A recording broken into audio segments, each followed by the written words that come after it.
I think it's, Wisconsin 13, Iowa 6. Ugh. If I was going to ask you, if Iowa was rolling into Bryant-Denny tomorrow, what do you think their team total is? I think it'd be 6.5. Oh, to score? Yeah, points? and I'd probably take the under. Yeah. And I'd take them for under 100 yards of total offense. Okay, this is a better question coming up. Okay. Third down. Who gives up more points tomorrow, Auburn or Notre Dame? Auburn, obviously, in Baton Rouge. Notre Dame host USC. I think this will be close. That is a tight question. I don't know where I'd go on this one. Yeah, too close to call. I probably would go Notre Dame. I have a feeling Auburn's defense will be able to pressure Jaden Daniels a little bit. Question is, can they do it with that nice dome that keeps him from scrambling away, keep the run gaps tight? But you can't even contain that guy, really. If you try to contain him, he throws body in the way of everything. He'll take it right up the gut. Yeah, but I'm going to go Notre Dame allows more. Close. I will, too. I think it's close. Yeah, I think it is close. I think I would go Notre Dame as well. Fourth down. Jerry Rice, 61. Better career, Jerry Rice or Rice Krispies? Jerry Rice, greatest of all time at receiver. I don't think anybody thinks Rice Krispies is the greatest cereal. Jerry Rice treat. Yeah. Would you watch the Super Bowl? I think Rice Krispies are overrated. Some people will say Jerry Rice is the greatest football player ever. Yeah, it's a good argument. I mean, the story of him used to, his dad laid bricks for a living, and Jerry in the off season, Dad would, he'd catch the bricks and hand them to his dad. They'd throw bricks up to him, and that's how he worked in the off season, getting strong hands, catching bricks. Bet his kid Brennan doesn't do that. Rice Krispie, though, the ones we got in school was they were not marshmallow based, they were peanut butter based. Those were good. Yeah, those were legit. But the marshmallow is so overrated. Here's my point with Rice Krispie treats, Rockstar. What other food is better known for the way in which it was not intended to be consumed? And that's Frosted Rice Krispies are legit to eat. Not but I'm saying Rice regular. Krispie treats are by far and away the best form of Rice Krispies. That's not even the way it's intended to be eaten. You have to change it to make it good. Never heard of this, but I'm willing to try it. Matt says he uses Cocoa Krispies. Ooh, make it chocolate. Yeah. Interesting. I thought the novelty of the Rice Krispie for me was really the snap, crackle, pop. Yeah, when you would hear that's it like popping. the first 20 seconds of milk, and then it's a bad cereal. And then, what was it? Crazy Eye Killer had the rap about Rice Krispies. I'll snap. I remember he liked to eat. Crazy Eye Killer Larry. But he had a great lyric about Rice Krispies. Hey, with the music, but without the graphics, I also did 4 downs real quick, so we don't need to say downs, just to run through them. I had a Jerry Rice one as well at 61. Other than Jerry Rice, in your youth, who was your favorite wide receiver? Steve Largent. Steve Largent for you. Yeah. What about you? I like Steve Largent. I like Chris Collinsworth. Did you really? Yeah, I with thought he was with the Bengals. With the Bengals, Interesting. yeah. I mean, obviously, I love Clayton and Duper growing up as a Dolphins fan, but outside the Dolphins, I love that old school Seahawks uniform, playing in the dome. Oh, I loved Largent, too. They were a fun my offense. favorite is probably Henry Ellard. Yeah, mine was Fred Bolitnikoff, because he looked like, he looks like me. I think I could play. Yeah, that was Chris Collinsworth, backyard. Yeah. Sammy Hagar is 76 today. Who did a better job? Sammy Hagar or Hagar the Horrible? Who did a better job of taking an already winning, talented group of artists and making them even better? Pat Riley with the Lakers or Bill Parcells with the Jets? Remember, it was Ray Perkins. Parcells was an assistant. Giants. Giants that built that Giants team with Lawrence Taylor and all of them. Then Ray Perkins left and came to Alabama. Ray Perkins would have won shit with them. Who did a better job, Parcells or Riley? Remember, Riley didn't get all those players together either. Yeah, but boy, he dominated. I thought you were going to say, who did a better job, Riley or Sammy Hagar with Van Halen? Ashanti is 43 today, R&B singer. There was a moment in time that everybody Ashanti. Oh, bless you. Holy shit, there's Ashanti. Ashanti, as she's called in Tokyo. Ashanti. In France, it's Ashanti.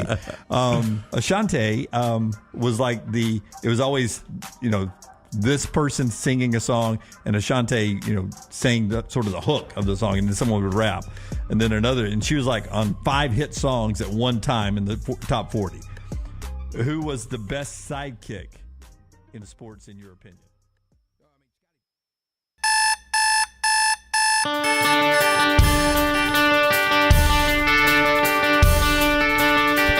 Live now on a Monday morning. Tom Luganville joins me as we talk college football for the next 60 minutes. It's Monday Morning Live, presented by our friends at MyBookie, mybookie.ag. That 110% deposit match on your first deposit continues if you use the promo code NEXTROUND. That's the promo code NEXTROUND. Our friends at MyBookie getting us into a little college football talk. Lugs was in our area seeing Alabama beat Arkansas. We'll get into that game a little bit later on. But Lugs, let's start with the game of the weekend. Washington and Oregon, 36-33. And just like Texas and Oklahoma the week before, this one lived up to the billing, man. Not only did it live up to the billing, Jim, but I also think that at the end of the game, I still look at both of those teams as being college football playoff-worthy football teams. And if they played again, Oregon might win the next one. They played again, Washington might win the next one. I mean, I think that these two teams are truly good enough to compete with anybody on a national level. Obviously, the offensive production is ridiculous. And even if you're a really good football team on defense, and I actually think both of these teams are far better than what we've seen out of the Pac-12 in recent years outside of Utah. But when you're playing against the offensive personnel that both of these teams have, there's only so much you can do. I mean, you're gonna give up some plays. I think I said last week that, you know, the recipe for Oregon is if we just don't give up the explosive play and we make Washington patient and have to earn it and come after them a little bit, then we're gonna have a chance to win the game. And then you watch the game, and they limited the explosive plays to some degree, but some of the explosive plays that Washington had, the guy was covered. That's right. Like, it didn't even matter. Like, they had the guy covered. They were in position to make the play. That's how good Washington is on offense right now. Yeah, I was so impressed with Michael Penix Jr. and those receivers that they have up there, Odunze and Jalen Polk particular. But let's start with what everyone was talking about with Dan Lanning's decisions. 0-3 on fourth down. I will say up front, I'll give you my opinion, and then I want to hear yours because you played the game and you coached the game.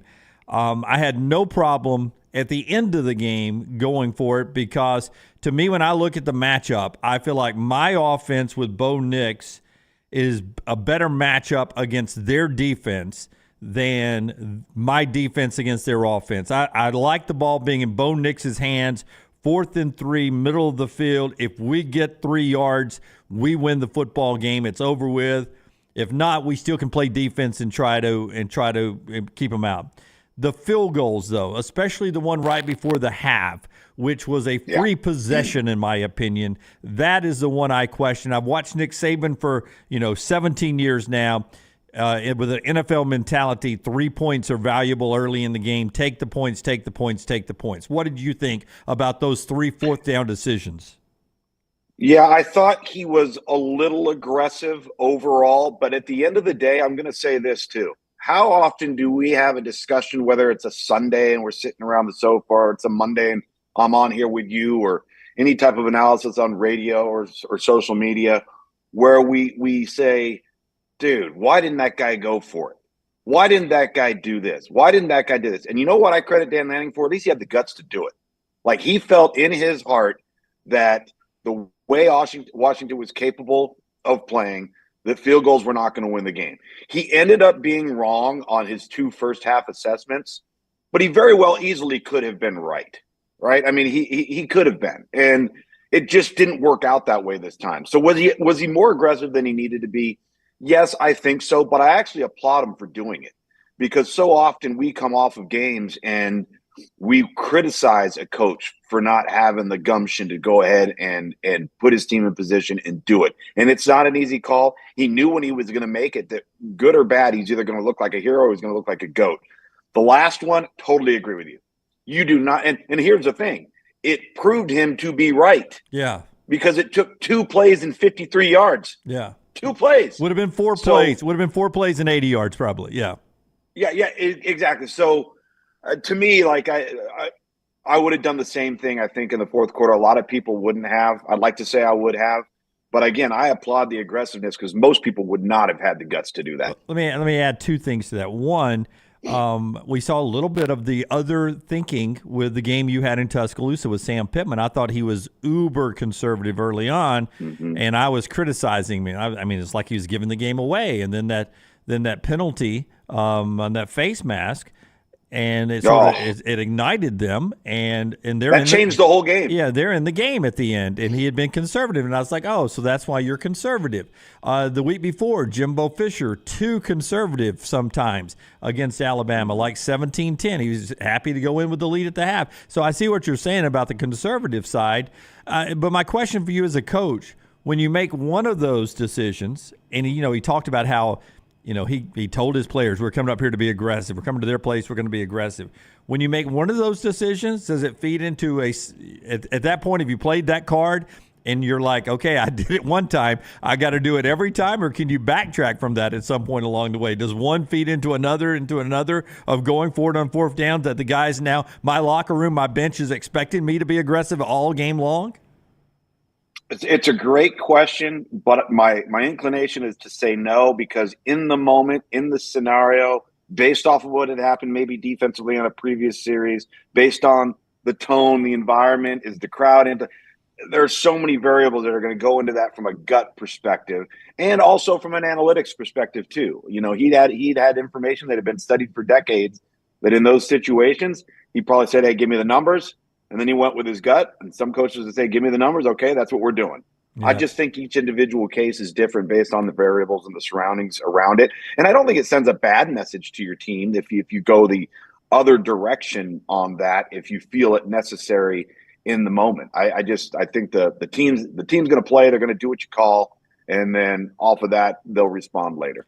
Craig, in our Vulcan Tire and Automotive chat room over here, as you watch Monday Morning Live presented by our friends at MyBookie, mybookie.ag, he said last week we were bashing Jimbo for not being aggressive against Bama. Lanning went for the win, and it didn't work. How do you get upset for him being aggressive versus playing conservative? Listen, I just applauded him. Yeah, exactly. He's just making a statement on his point, how everyone in the country is reacting. Hindsight's 50-50 is his point, and I understand what he's talking about there. NH3425, who's a frequent guy in our chat room, the Heisman Trophy is Penix's to win now. Heck of a football player. I don't like getting into the week-by-week Heisman discussion because it can swing every week. Dylan Gabriel had the week off, and we were just saying the same thing about Dylan Gabriel last week with his last-second win over Oklahoma.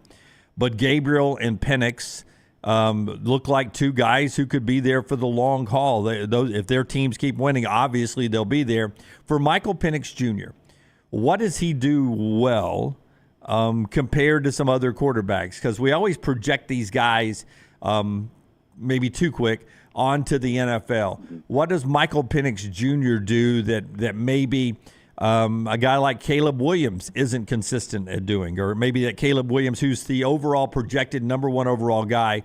What do you like about Michael Penix Jr.'s game? I think that he routinely makes the most difficult, traditionally low percentage throws look easy. Throws that are 30 yards downfield, 35 yards downfield, 40 yards downfield. Look at the ball placement. You look at his completion percentage.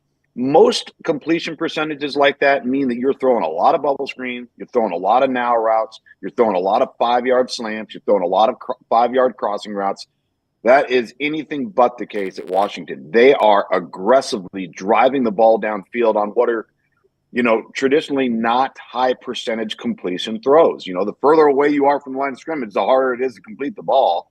And I think that's where he's unique. Not to say that Caleb Williams or Drake May or whoever else may be out there, Bo Nix, don't throw the deep ball well either. But from a consistent play in and play out standpoint, he hits those things so routinely, it's rare to see it. Like, I think I joked with you on this show a couple weeks ago. I feel like he throws incompletions just because he feels like you're supposed to have some. Like they're supposed to be. They're supposed to be somewhere there on the ledger. But that's where I think his strengths are, and it gives you such confidence as a coach because you feel like there's no nook and cranny anywhere on the field that he can't touch, and it's also what makes everybody defensively so concerned.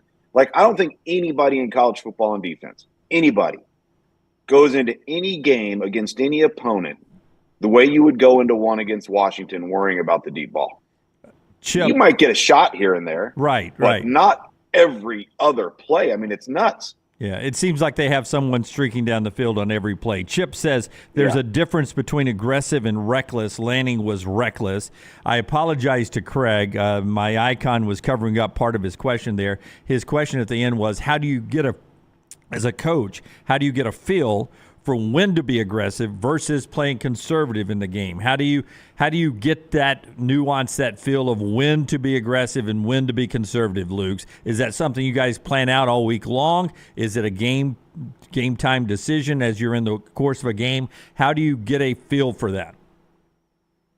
Well, some of it is preparation heading into the game, and some of it is feel in the game. Some of it is analytics. The preparation going into the game is often dictated by, okay, if we are plus territory and we're going to make a determination that we're plus 30, and we're let's just say we're playing well on defense, you're going to consider that.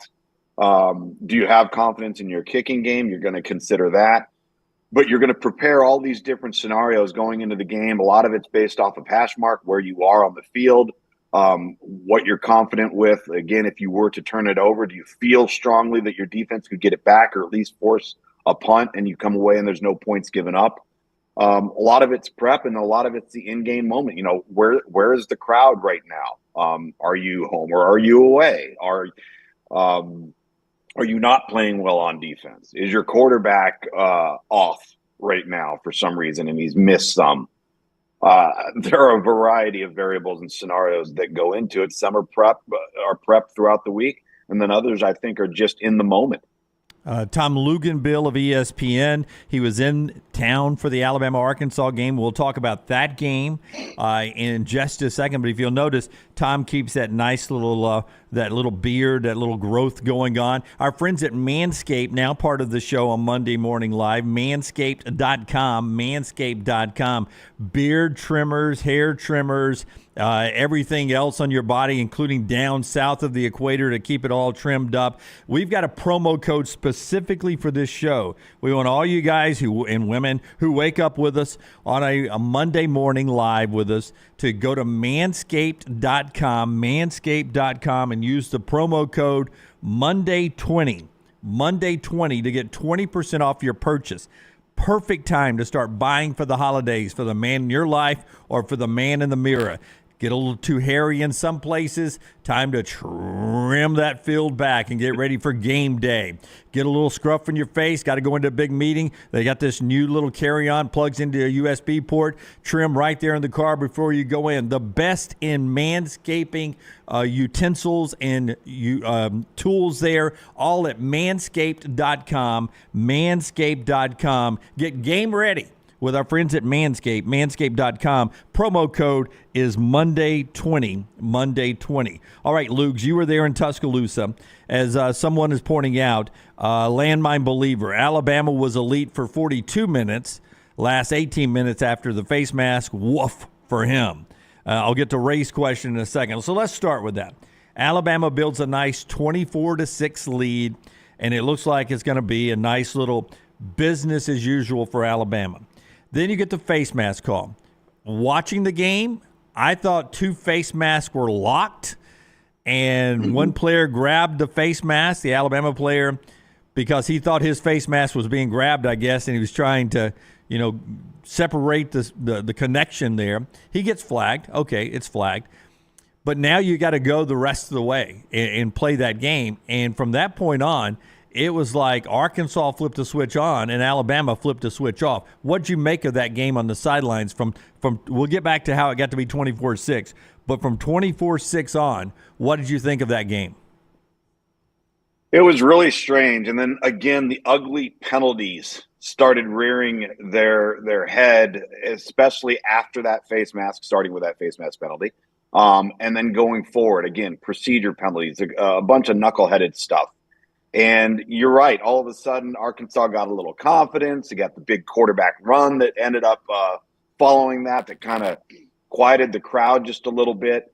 It was weird, though, Jim, because the entire game I'm standing there and I'm watching it. And at every turn, you just felt like the score is 42-7. Then you'd look up at the scoreboard and it's only 21-6. And then Then it goes 24-6, but then it just felt like they were completely dominating Arkansas. And Arkansas hung in there. They made a couple of plays. They made some plays that were very, very unique. The Terrion Arnold corner blitz coming off the edge when he has KJ Jefferson dead to rights. And I said on the broadcast following Dusty, I was like, well, yeah, he had him almost down, but that thing felt like it took forever. And there were no other Crimson Tide jerseys around. Nobody else defended. None of his teammates jumped in to help, corral KJ Jefferson.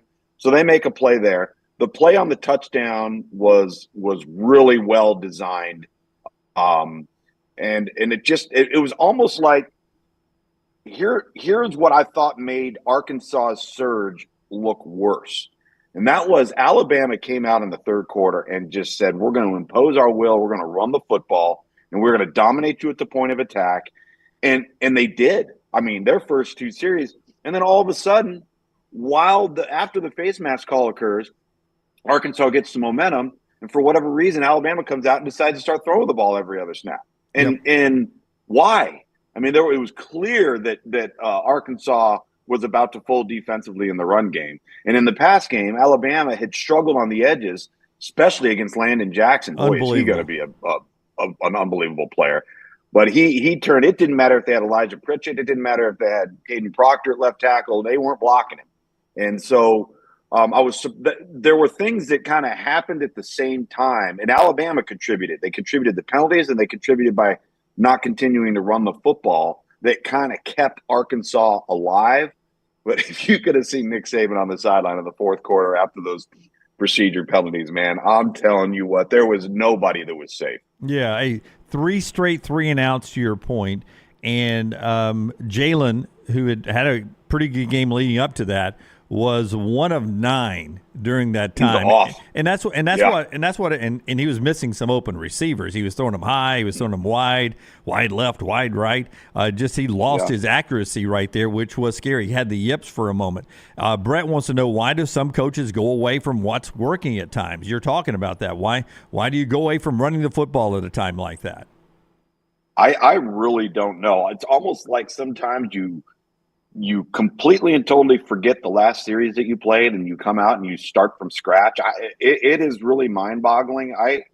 I'm sure we've all done it. We saw it happen yesterday. I had people when my commentary, because I brought it up on the broadcast, people hitting me up on social media. And the reason why they stopped doing it is because it worked. And so it does seem that way sometimes. And I don't know if it's this offense continuing to try to feel its way, trying to give more opportunities to Jalen Milroe. And if that was the case, they did that and they failed in their attempt because Jalen, as you referenced, was way off. And we talked about during the broadcast, the next phase of his evolution is, coming up with some nuance and some ability in the short and intermediate passing game to complement what he's really good at, and that's throwing the deep ball. Yeah. And, they gave him some opportunities on some underneath stuff, and he wasn't able to hit it. So it was a head scratcher there in the third quarter, in the latter part of it, and the early fourth quarter. I've got to ask you some questions, both in the chat room and that I have after your time in Tuscaloosa. But let me tell you about our title sponsor, our friends at MyBookie, mybookie.ag. Make your money work smarter, not harder with mybookie.ag. Celebrate your winning season with MyBookie's biggest welcome offer ever, a 110% deposit match on your first deposit if, as you sign up, you use the promo code NEXTROUND. Use that promo code NEXTROUND and get a 110% deposit match. We've all done it up here. It works easy. Got a little winner yesterday on the first half of the Tampa Bay Lions game and my bookie account, mybookie.ag. Jump in there. Got a full slate of the NFL coming up again this weekend. Got football every day this week. Got baseball playoffs going on. Make your play at mybookie.ag. Go sign up now. Get that deposit bonus by using the promo code NEXTROUND. The promo code is NEXTROUND. It'll prompt you as you're signing up your account at mybookie.ag. The first question I have, and everyone is asking this one in the chat room. You were at practice on Thursday, and I know there's some things you can talk about and can't talk about. That's part of the access. Yep. But Alabama has a left tackle problem, and they're trying everything to fix it. You got a talented 5-star true freshman that seems to be overwhelmed in pass protection. Then you bring in Pritchett, who couldn't stop Landon Jackson either. What do you do down the road? The season comes down to Tennessee and LSU before the bye week, before maybe you get a little extra time to fix it. What do you do? What do you do, Tom? So I look at that and I try and cut it down the middle, from the center to the right and the center to the left. And there's one thing that stands out that's glaringly different between the right and the left, and that is age. Caden Proctor's a true freshman. Tyler Booker right next to him is a true sophomore. And then you've got a redshirt freshman and a redshirt sophomore behind him. On the right side, you have upperclassmen. You have old guys. You've got guys that have played a lot. Now, you may say, well, why don't we just take that right tackle and pop him over there and put Caden on the right side? Well, it may be a little bit more difficult than it sounds to do that. Could you try it? Yes. Is that the right mixture? Obviously, they don't think it is, because we're already, 7-8 weeks in, and they haven't attempted to do that. But it took one offensive series. No, might have been the first series. It was the first or second series before Caden Proctor was taken out of the game. That's how fast it happened. And I honestly believe that in this particular year, this may be something that doesn't get fixed the way you'd like it to. It may be something that they continually have to work around, try to come up with ways to help, whether it's an H-back, whether it's the back, and you're chipping the end and helping that offensive tackle. The problem is, if you're constantly doing that, you're taking away from that person to potentially be involved in the passing game somewhere else, or be involved in some other way of scheming people up. But it is concerning, but it's also something that they've been able to, when I say overcome, I mean win. Not necessarily overcome it by beating it for a series or two, or being competent for a half. They're overcoming it because they're good enough in some other areas to try and work around it. I would actually be more concerned, if I'm Nick, I'd be more concerned about the discipline than I would be about the fact that they're not playing overly well there. The yardage that they're giving up in pre-snap penalties overall, is hurting them more than a missed assignment or a bust here and there. And so you correct that first, then some of the offensive front stuff isn't as glaring. But I think it's a combination of, fundamentals, footwork. There's a term we use, and this lends to fundamentals, but there's a term offensive line coaches will use. Are you a waist bender or a knee bender? All right. If you're a waist bender, you're in trouble at offensive tackle, because you're always playing with your weight over your toes. That's what Caden Proctor is right now. And that's what a lot of young offensive linemen are, because their tendency is to lunge out. And they've got to get that corrected from a fundamental standpoint. With age and experience and continuing to play more, that will correct itself over the course of time. But right now, there doesn't seem to be any answers. Yeah, there's a lifeguard. I don't swim well, but I'm always the guy at the beach who is standing there watching my kids at the edge of the water. I always want to throw a life preserver to Proctor, because he looks like he's in over his head, and I know he's supposed to be a great talent down the road, but he does seem to be in the deep end there. And I will say this, I don't think Alabama's got a talented group of running backs. I don't think any of them are great at pass protection. Am I wrong there? Because they do a horrible job of helping out, picking up blitzes and/or when Proctor woofs on somebody. Yeah, I think that's fair. I don't think they're anywhere near to the level they'd want them to be as a collective group. And as a collective group, I would also say it's a great group of running backs as runners. Like that, they are consistent. They are strong. They're powerful. They got great feet. I almost feel like they got like 4 Josh Jacobs in the room. They're all very, very similar to Josh. But you're right. They have not held up their end of the bargain in that regard. And I said this during the broadcast, and it's a culmination of things. When you really peel back the layers of Alabama offensively and you look at the sacks given up or the pressures, a lot of that's on Jalen Milroe. He just holds onto the football too much. My opening comments when we came on air on Saturday is he has a hard time, for whatever reason, if the first thing's open and it's right there in front of you, throw it. Just take it and then play the next down. Get the ball out of your hands. He can help himself a lot more in terms of his decisiveness and his anticipation than he has to this point. That's got to continue to get better. Tommy Reese acknowledged that with us. He's got to, if it's there, go ahead. It's the old adage, take what the defense gives you. A little bit more on this Alabama win over Arkansas, including Ray's question after I tell you quickly about our friends at Gutter Cap. C. Stu over there wants to remind you, guttercapbirmingham.com is the website. guttercapbirmingham.com, a patented aluminum cover system that fits over most existing gutters to keep out debris and eliminate gutter cleaning. Backed with a lifetime warranty. Can't beat that. Over 20 years of service here in Birmingham. Keeps you off that dangerous ladder where injuries can happen. Never have to get up on that roof again. 45% off the retail price this morning if you call our friend Chris Stewart. 205-823-2212. Weather flipped to fall this weekend. You see the leaves coming down under your roof. Get those gutters cleaned one more time and then cap them with our friends at Gutter Cap. 205-823-2212 or guttercapbirmingham.com. It's Tennessee hate week for Alabama fans. Is Bama in trouble this weekend, asked Ray. Tennessee ran wild on A&M, and Bama could only get about 25 yards. Will the offensive line be an issue against a good Tennessee defense? I'll tell you this. From ESPN, they can't find anyone else that has been sacked as much as Jalen Milroe in the Power 5 level. 4+ sacks for 5 straight games in the last 20 years. That at least ties the record, if not breaks it. That will bite you at some point against Tennessee or LSU or somewhere. That's going to cost them a game. Is Alabama in trouble this week against Tennessee? How tough of a game could this be for the Tide?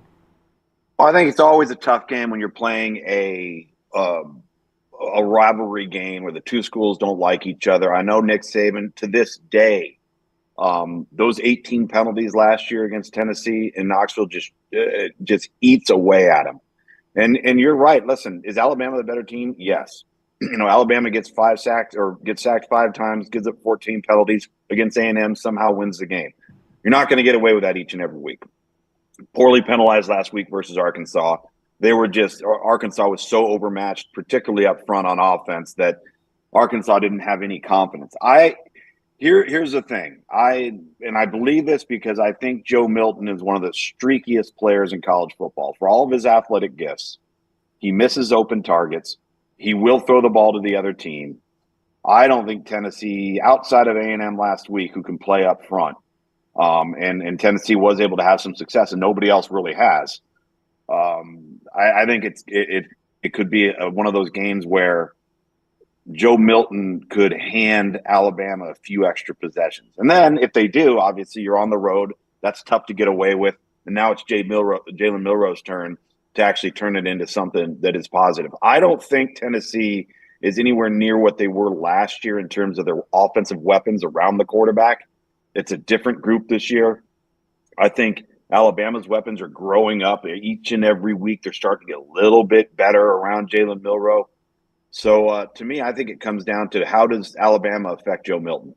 And if they affect him in a way that forces him into poor decisions or taking risks with the football downfield because he's under duress, he doesn't just tuck it and take off, or maybe even just eat a sack as opposed to throwing the ball up for grabs, that's going to stand out to me. That's going to be something I'll be watching throughout the entire portion of that game. Blakely's Bouquets delivering our question of the day, brought to you by our friends at Blakely's Bouquets. Order online at blakeleysbouquets.com, blakeleysbouquets.com. Over the phone, you can call as well, 205-579-4900, 205-579-4900, or in person at the full-service flower shop right there, Oxmoor Road, downtown Homewood. Blakely's Bouquet, blakeleysbouquets.com. Wonderful folks there. They'll take care of all your fall arrangements.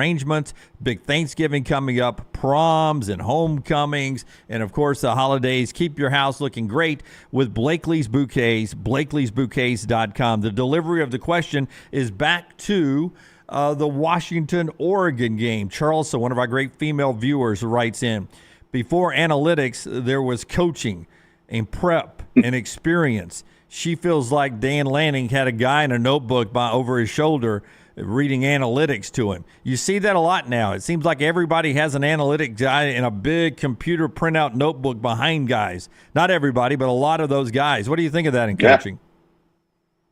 It's the new world order. I mean, it's now there's so many decades and decades of data of what do you do if the ball's on this hash, on this yard line, with this line to gain on this particular down? What do the percentages tell you in terms of success rate? And I think, every week when we travel around and we're visiting with coaches in preparation to our game, we ask the question of all of them, what's your take on analytics? What type of stock do you put in it? And I would say that the vast majority is a very similar response. And that is, it's very important. It's very real. There's data to back it up. And we do lean on it. But at the end of the day, you kind of have to go with your gut.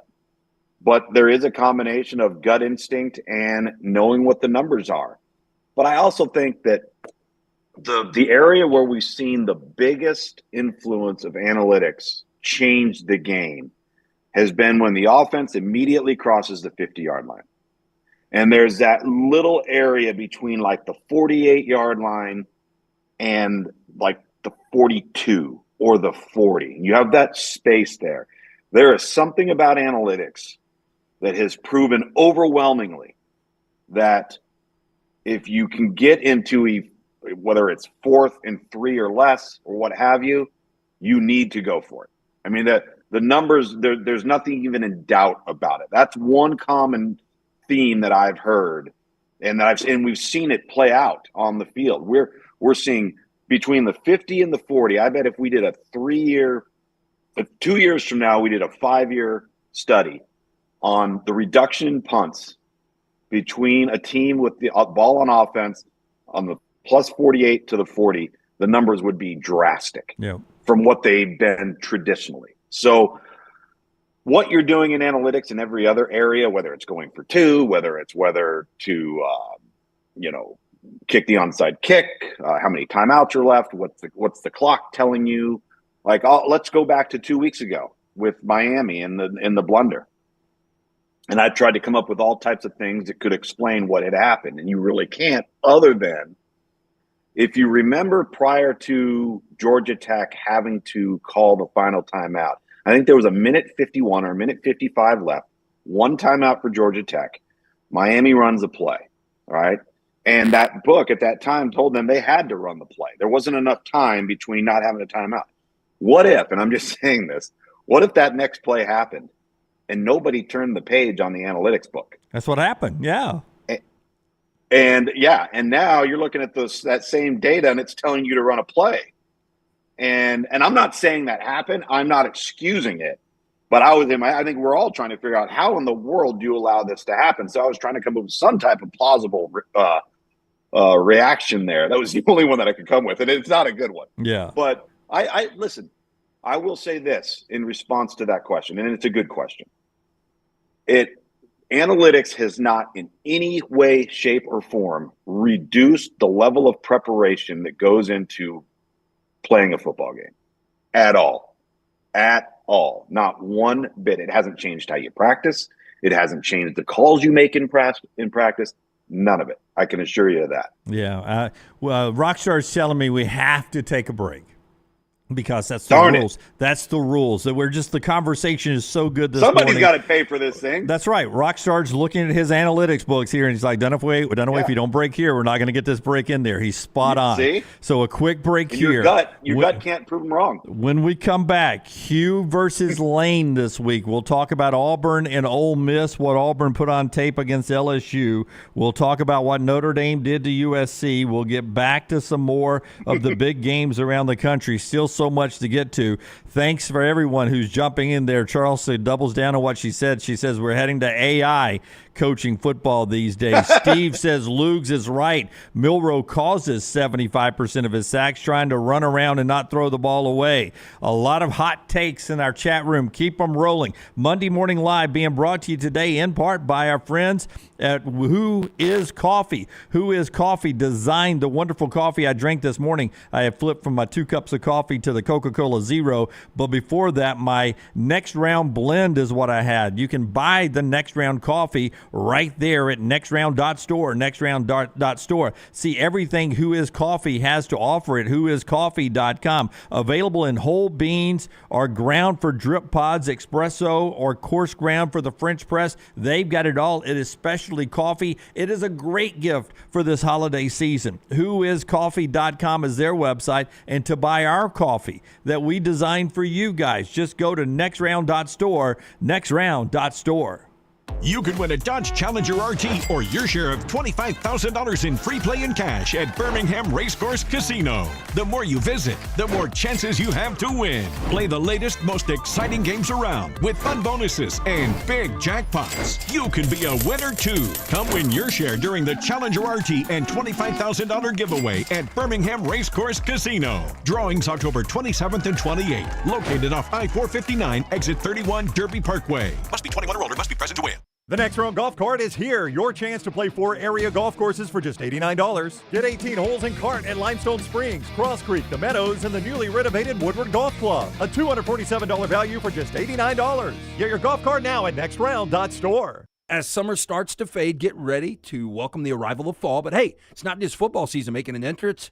In the world of pest, it's fall invader season. Hold on tight because we've got 4 major troublemakers stepping into the spotlight. Box elder bugs, kudzu bugs, ladybugs, and stink bugs. These pests don't just knock, they barge in like they own the place. But fear not, dial up Wayne's Pest Control now, 865-588-6686, and let's show those fall invaders who's boss. Don't let pests crash your party. Take charge today.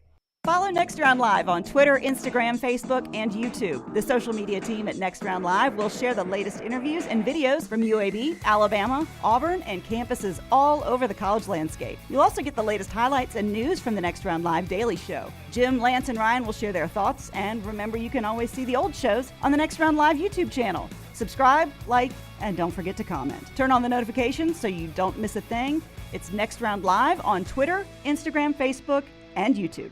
Want more of The Next Round? Download the app or visit nextroundlive.com for the latest podcast, The Mystery Fifth Hour, our Not For All Ages podcast, The Last Call, and the entire Double Down Media podcast family.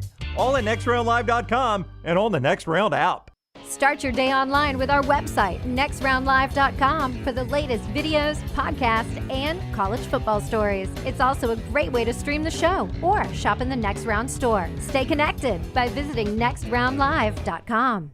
Man, I love a good meal. I'm Jim Dunaway. A good meal is what you get with my friend Sterling at Champy's Chicken on Highway 119 in Alabaster. We're talking great southern fried chicken, wonderful sides, hand-cut chicken fingers, po' boys, and those Mississippi Delta recipe tamales. You got a perfect menu for everybody. Champy's Chicken is perfect for watching the big game or taking a meal to the lake house, down to the coast, or stay in the restaurant and dine in a great atmosphere. It's all made fresh to order right there on 119 in Alabaster, Champy's Chicken. The Next Round Golf Cart is here. Your chance to play 4 area golf courses for just $89. Get 18 holes in cart at Limestone Springs, Cross Creek, The Meadows, and the newly renovated Woodward Golf Club. A $247 value for just $89. Get your golf cart now at nextround.store.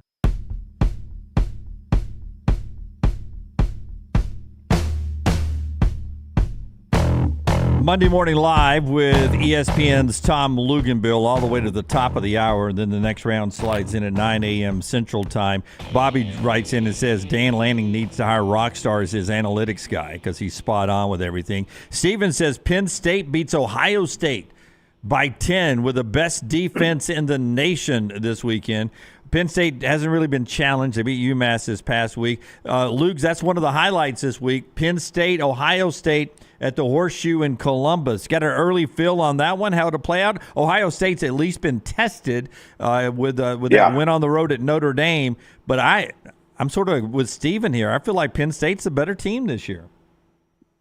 I think Penn State's the most complete team. They have NFL players at just about every position, and on defense at all 3 levels. You know, I look at this game because, you know, when you're in the preseason and you're kind of trying to look at schedule, and I'm a big schedule guy, who you play, when you play, and where you play. It matters. And the schedule for Penn State, with the team they had coming back, it was like, okay, if this isn't the year, I don't know what is. And in my opinion, for James Franklin, this is one of those defining moments. I think it was from the movie Tin Cup with Kevin Costner. When you have a defining moment, either you define the moment or the moment defines you. And James Franklin in big games needs to define this moment. This is a huge opportunity. I do think he has the better team, but they've got to go out and prove it. And they've got to go out and prove it against an Ohio State team that has just kind of under the radar gotten better and better and better each week. Hasn't been perfect, hasn't always been pretty, kind of like Alabama, but we think they're pretty good, right? Right. So I think Ohio State's pretty good. I think Ohio State's pretty good too. And but the quarterback at Penn State, this is going to be a great moment for him because it's been interesting, with Iowa, UMass, some of the other teams they've played. Those teams have given the offense for Penn State such short fields. Go back and look at the stat line for Drew Aller. He'll have a game where he'll throw 3 touchdowns but have 169 yards passing. That's right. Or he'll have 4 touchdowns and have 150 yards passing. And it's because he's never having to run the length of the field. What happens if Penn State routinely gets the ball on their own 20-yard line or 25-yard line? So I think this game's got unbelievable intrigue. I look at the Big Ten and I'm like, I think Michigan's really, really good. I think Ohio State's really, really good. I think Penn State's really, really good because my eyes tell me that. Okay, Has the competition on the field told me that? No. Okay, quick answers on these, and then I'll tell you about our friends at Way to Wellness, and we'll get to the other games. Several people are like, could you switch Booker to left tackle for Alabama, the guard, put Proctor at guard? Does that help his progress if he's just at the guard position, maybe doesn't have as many duties? I don't know what they're asking. Can you switch guard and tackle? Is that something that is interchangeable or no? Well, you could, and Tyler Booker was actually an offensive tackle almost his entire high school career, particularly at IMG. So yes, you could do it. It's an option. I have to imagine, like I said before, if it was a real option and there wasn't other things at play here, they would have already done it. Do you feel like you know the true identities of every team since we're at week 8 now? Do you like Alabama, Colorado, USC? You know who these teams are at this point. They are who they are. Yeah, but I got to be honest with you, and I know I'm going to take heat for saying this. I kind of felt that way about Colorado and SC early on. Yeah. I've said this to you for a week. How any AP voter could vote SC as a top 10 team tells me they do not watch an ounce of what's going on, because that team on defense is we talk about each week. It's a broken record. So Colorado, the depth is catching up with them. And unfortunately they lost a game to somebody that looked like it might be the only remaining available win on their schedule. Look at their schedule going forward. It's brutal. And all of a sudden Arizona is starting to play really good. Yeah, 29-0 Colorado ahead at the half. They end up losing in double overtime to Stanford in a tremendous comeback by Stanford, 46-43, where Shadur Sanders, again, put up monster numbers, but the team comes out with a loss. Our friends at Way to Wellness want to help you lose something, not a game, but weight. Jumpstart that weight loss. Just go to their website, aplanforme.com, No cookie-cutter plan. Everything is designed for you. The program is overseen by board-certified professionals. There are no contracts, no sign-up fees, and you get a free consultation. I've used it for years. It helps me stay in the 180 range. At one point, I was 216 when I first hosted. What? 216 when I first hosted the Nick Saban show, and not a good 216 either. I was a round circle, and Nick patted me on the stomach, says, we got to do something about this if you're going to host my show. That's when I called my friends at Way to Wellness. Planforme.com, your journey to healthy living, Way to Wellness. Listen, I don't blame Hugh Freeze for anything. I only compliment him when he battles a team like Georgia as tough as he did at Jordan-Hare Stadium. They're outmanned in that game at LSU. Jaden Daniels and that offense looks really, really good. Defense played a little bit better against Auburn.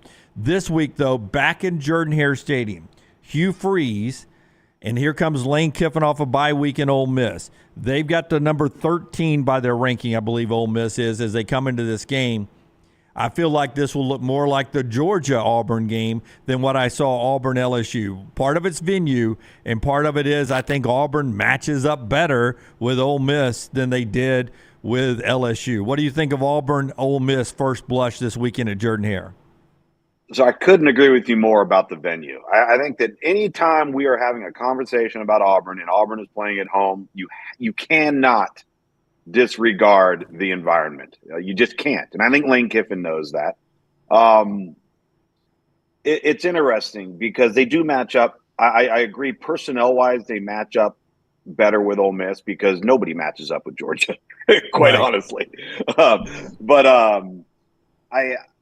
It's a different approach for Auburn on defense because there are so much, Lane Kiffin is so creative with his formations, his shifts, his motions, and then all of the eye candy and the stuff that's happening post-snap. It's a lot, man. It's a lot to prepare for. Georgia didn't have a running quarterback. Ole Miss does. Georgia didn't have like a difference maker tailback. I think Ole Miss does. The health of the wide receiving core for Ole Miss is really important. We've seen them without a healthy Quinshon Judkins and without a healthy Trey Harris, and it's night and day. They're an entirely different offense. They've gotten those two guys back. I think it's going to be a real challenge, but Ole Miss has to handle the environment. They can't go in there. And I've said this to you before, and I believe it because I've seen it happen over and over and over again. It's imperative that Auburn get Ole Miss off schedule because when Ole Miss can't go fast, Ole Miss is not Ole Miss. They are not the same team. And I think Auburn's good enough to do that in spots, in maybe places on early downs where they don't get a 7-yard gain or a 10-yard gain or something that allows them to run right to the line of scrimmage and run the next play, and you're forced to keep your personnel on the field. They've got to win the early downs. If you win early first down against Ole Miss, you slow them down. That's the recipe. USC is still technically in first place in the Pac-12. That is not it's not a technicality. It's a fact, Jim. Because Notre Dame wasn't a conference game, that's their only loss. But when you look at Washington, you look at Oregon. To me, they look like the two best teams. Were you surprised that for USC, it really wasn't their defense that let them down in this game? It was their offense. Caleb Williams with 3 interceptions. There were 2 more fumbles in that game. There were 6 sacks. There were 2 turnovers on 4th down. And I think the number was 28 points Notre Dame scored off of turnovers. Were you surprised the game played where it was the offense, not the defense's fault? Yeah, I mean, from a turnover perspective, yes. But again, they weren't playing it against Mary Sisters of the Poor here. I mean, look at SC's opponents up until this game. I mean, we're not talking about juggernauts defensively. Notre Dame's got some guys, and let me say something about Notre Dame. And I felt strongly about this last week. Like, Notre Dame showed me something this week because after that 4-week gauntlet and the roller coaster of emotion, the heartbreak against Ohio State, the white knuckler win on the road versus a really good Duke team. Then you got to go on the road and catch a hot Louisville team. Is an entirely different team at home than they are on the road. And then it's like, all right, what do you got left in the tank, Notre Dame? And those kids came to play. And Marcus Freeman had them ready to roll. I could have foreseen a turnover or 2, but I would have assumed that Notre Dame would have done the same thing. And the SC was heavily penalized. But I do think that it was a wake-up call for 2 reasons. Number one, the schedule for SC down the stretch, they're going to start seeing teams like Notre Dame on defense, if not a little bit better. That's number one. And the offenses that they're going to see are going to be way better than Notre Dame's offense. Yeah, 100%. I look at the schedule down the road, and we talked about this on Sunday on SiriusXM. More likely, SC loses 2 games or 5 games. If you look at the schedule down the road and you base it off of how they've played on defense to this point and how they played against Notre Dame, I would say the more likely is 5. Wow, it's a lot of games. Look at the schedule. Yeah, it's brutal, and a lot of teams with little numbers beside their names, or at least have been ranked at some point. Some upsets out there changed it. It was a week for backup quarterbacks, including Fafita for Arizona, who came in and beat Washington State. Kansas State had a backup quarterback, Avery Johnson, who looked good in the win on the road at Texas Tech. And TCU got Josh Howell into the game, who threw for 400-plus yards. Dude. As he came in there. That's why everybody wants to back up quarterbacks. There's 3 examples right there. How about 2 years in a row for Sonny Dykes, he might have a premier quarterback fall in his lap that's a backup because the other guy got hurt. Yeah. 2 years in a row. It would be unbelievable. We'll see what TCU turns in down the stretch. All right, final 8 minutes of the show here, brought to you by our friends at MyBookie, mybookie.ag. Promo code next round to get a 110% deposit bonus, mybookie.ag. If you like to play the games, get Lance's Lock at lanceslock.com, and then go try, for entertainment purposes, make a few dollars at mybookie.ag. mybookie.ag. Behind Jaden Daniels at LSU, Jerry wants to know who's the second best quarterback in the SEC right now. For me, it is a toss-up between Brady Cook and Spencer Rattler. Who is it to you? I think it's Brady Cook. I think it's Brady Cook because he's been so good with the football. He's been really, I mean, up until the LSU game, he'd thrown 11 touchdowns and no turnovers. I'm not going to say, I'm going to bring it up just because it happened yesterday when I was putting together my quarterback segment for SiriusXM. Does anybody out there actually realize that Florida is 5-2? No. Because their losses. Did you see what Graham Mertz did? Yeah, their losses have been so bad. Yeah. It's crazy. I know it is crazy. So yeah, I think it's I do think it's Brady Cook. He's been really efficient with the football. Yeah, well, to your point, Luke's now Georgia, who's the number one team in the country, defending back-to-back national champions. Their schedule, bye week, Florida and the cocktail party, and as you point out, they're 5-2. Missouri, only one loss and a pretty good balanced team. And then down the road, if Tennessee can stay what Tennessee is, if they can survive Alabama, that's a pretty good stretch for Georgia coming up. Yeah, it is. And by the way, we should give credit to Carson Beck. If we're going to sit there and say that Jaden Daniels is the best one, the way Carson Beck's played the last 2 weeks, he's got to be in the conversation as a guy that would be number 2. Yeah, that's a great point because Beck comes off, a good game the week before against Kentucky, same team Brady Cook just beat up on. Hubert wants to know down the stretch, what should I expect from Oklahoma and Texas now? Everyone talking Oregon and Washington as playoff teams. Didn't we say the same thing about the Sooners and the Horns last week? They're coming off their bye. Texas is on the road in Houston. Oklahoma has a home game this weekend that they should handle pretty easily against UCF. Gus and the guys. What do you think of what do you think of those two teams when it comes to the playoffs? Well, they should squarely be in the discussion, of course, because we have a similar scenario to the Pac-12 where we could very likely see that rematch again. I actually have Oklahoma this week against UCF in Norman, and so I'm really excited to see that team in person. I think when we talk Oklahoma, we can't acknowledge enough the turnaround. I mean, think about what we were saying this week, this very year, after that bye week, after the Red River shootout, or Red River rivalry, I guess we have to call it for political purposes. What were we saying about Brent Venables? And what are we saying now? That's right. And they deserve a ton of credit. Now, question is, have they been basking in the glow of the Texas win? I almost feel like it would have been better for Oklahoma to have a game this last weekend and not let all of it sink in. Right. And, everybody's fired up, patting you on the back, the whole 9 yards. But I do think it's legitimate.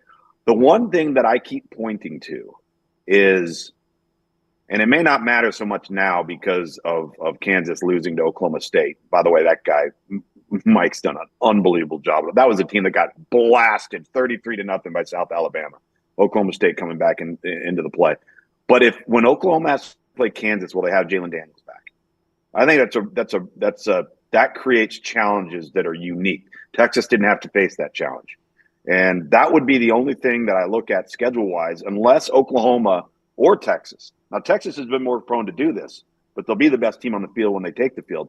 Does Oklahoma or Texas go out and lay an egg and screw it up? I mean, listen, we're dealing with 18 to 22-year-old kids here each and every weekend. Look at Stanford, Colorado, all right? Look at our Arkansas, Alabama this past week.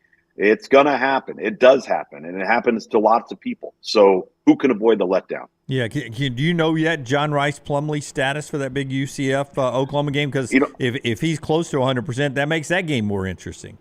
It makes it a lot more interesting, especially from the quarterback run standpoint. And I've already watched the Kansas game in which Plumlee tried to go, and it wasn't happening. And then the Baylor debacle with UCF was inexplicable. Yeah. I mean, to see that game end the way that it ended, he did not play in that game. So we're hoping to find out on Friday evening what the status is from Coach Malzahn, who, as you well know, Jim, has not been overly prone to give away information. Yeah, he will say 27 words that may or may not connect to each other and will mean nothing when the sentence is over. I got to say something about that because we have our interviewing tactics. So much of it, as you know, in your profession, is the phrasing of your question that will prevent the person being interviewed from giving you a one-word answer. Right.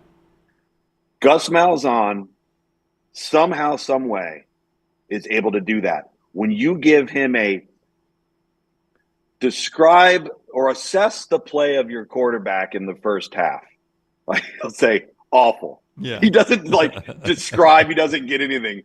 What do you have to do? All of the phrasing, it doesn't work on him. Yep. It's weird. He's like this anti-interview wizard. Yeah, no, I learned very early on, because I happen to be friends with people who represent coaches. I learned very early on that Gus Malzahn's contract did not pay him by the word.